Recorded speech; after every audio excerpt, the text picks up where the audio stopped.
ఓం శ్రీ గురుభ్యో నమః. బ్రహ్మస్థానే కృతం పాపం విష్ణుస్థానే వినశ్యతి.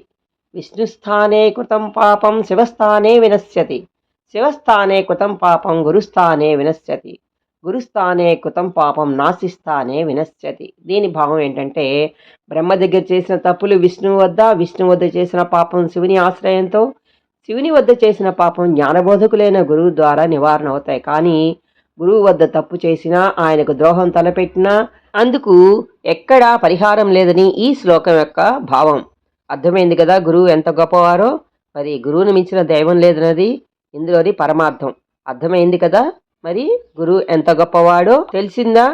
ఒక దేవుని దగ్గర చేసిన పాపం ఇంకొక దేవుని వద్ద చెప్పుకుంటే తొలగిపోతుంది, నివారణ అవుతుంది. కానీ గురువు దగ్గర తప్పు చేశారనుకోండి, మరి తప్పు చేసినా, ద్రోహం తలపెట్టినా దానికి పరిహారం లేదు. చేసిన పాపం చెప్తే పోతుంది.